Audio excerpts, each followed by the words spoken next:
بسم اللہ الرحمن الرحیم۔ السلام علیکم ورحمۃ اللہ۔ میں ہوں ندیم عالم،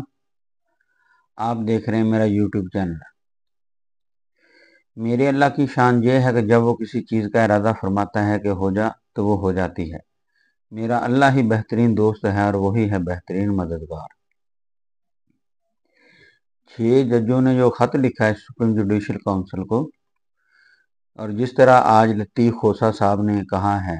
کہ چیف جسٹس صاحب ایکسٹینشن جاتے ہیں، تو سمجھ لیں کہ یہ بلی جو ہے نا تھیلے سے باہر آ گئی ہے۔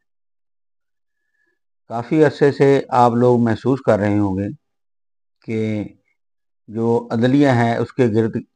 گھیرا تنگ ہو رہا تھا، جیسے کہ جسٹس اعجاز الحسن نے استعفیٰ بھی دیا۔ اس سے پہلے چیف جسٹس عمرتا بندیال نے جو فیصلے دیے ہیں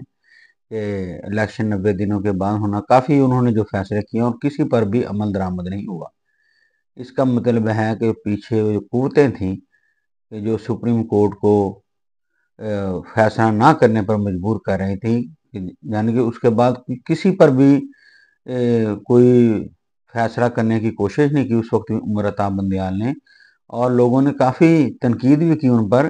کہ اس قسم کے فیصلے دینے کی کیا ضرورت ہے جس پر آپ عمل درآمدی نہیں کرا سکتے۔ تو جس سے جو عدلیہ ہے، عدلیہ کا سمجھو کہ جو وقار ہے، مورال ہے، وہ کم ہوا۔ تو کافی عرصے سے یہ چیزیں سننے میں مل رہی تھی کہ اگر مسلم لیگ نون کی حکومت آئی تو قاضی فائز عیسیٰ کو ایکسٹینشن دے کے، جو کہ پہلی دفعہ ہوگا۔ اگر یہ 6 جج خط نہ لکھتے اس طرح، سمجھ لے کہ 1 سال سے یہ ٹوٹلی طور پر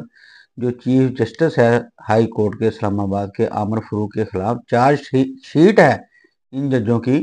کہ انہوں نے تو بار بار ان لوگوں کو بتایا لیکن انہوں نے ان کی سنوائی نہیں کی۔ یہ واحد ملک ہے سمجھ لے کہ پاکستان جس میں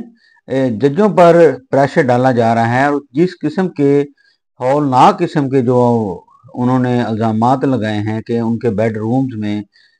کیمرے لگائے گئے اور کسی کے بہنوئی کو سمجھو کہ ٹارچر کیا گیا، کسی کو ایک جج ہے جو بلڈ پریشر کا مریض ہسپتال میں چلا گیا، اور عجیب و غریب قسم کے سمجھو کہ وہ ٹینشن سے گزرے ہیں یہ جج۔ اس سے آپ اندازہ لگا سکتے ہیں کہ پاکستان میں جو عدل کا جو معیار ہے کیوں دن بدن گر رہا ہے۔ اور رہی صحیح کسر، اب ان 6 ججوں نے جو فیصلہ کر لیا ہے اور میدان عمل میں آگے ہیں، یہ تاریخ میں لکھا جائے گا۔ یہ سمجھے کہ ہوا کا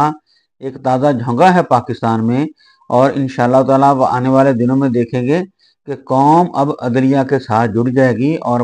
اچھے آپ کو نتائج ملیں گے۔ اور قاضی فائز عیسیٰ صاحب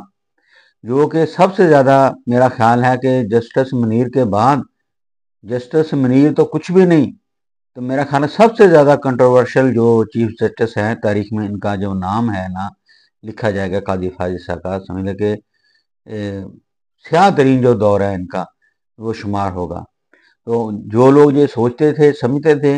کہ یہ ایکسٹینشن ان کو مل جائے گی اگر یہ 6 جج یہ فیصلہ نہ کرتے، اور ہو سکتا تھا کہ یہ فیصلہ بھی ہو جاتا تو ایکسٹینشن لے لیتے، لیکن یہ سمجھ لے کہ ان کا جو پروگرام ہے یہ ختم ہو گیا ہے۔ اب یہ ایکسٹینشن دینا بھی چاہیں گی اگر اپنا وزیر اعظم صاحب اور ان کی حکومت جو 17-18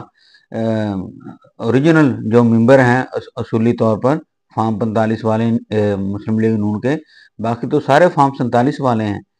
تو اگر یہ ایکسٹینشن دینا بھی چاہیں گے نہ اب قوم قبول کرے گی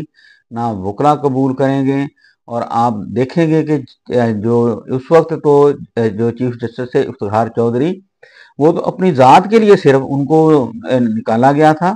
اور وہ میدان عمل میں کھڑے ہو گئے اور پوری قوم اور وکلا برادری اس کے ساتھ کھڑی ہو گئی۔ آپ لوگوں نے دیکھا ہوگا اس وقت جو امریکن اسٹیبلشمنٹ تھی وہ مشرف کے خلاف تھی، اور جو میڈیا بھی تھا وہ بھی مشرف کے خلاف تھا۔ اس وقت آپ لوگوں نے دیکھا ہوگا کہ اس وقت ایک جج، اس وقت 6 ججوں نے واضح طور پر کہہ دیا کہ ان لوگوں کے ساتھ کیا ظلم و ستم ہو رہا ہے، لیکن اس طرح آپ کو وکلا بھی ان کے ساتھ کھڑے ہوئے نظر نہیں آ رہے، اور جو قوم ہے وہ بھی تذبذب کا شکار ہے۔ اور خاص کر میں بار بار کہہ رہا ہوں کہ حامد خان جو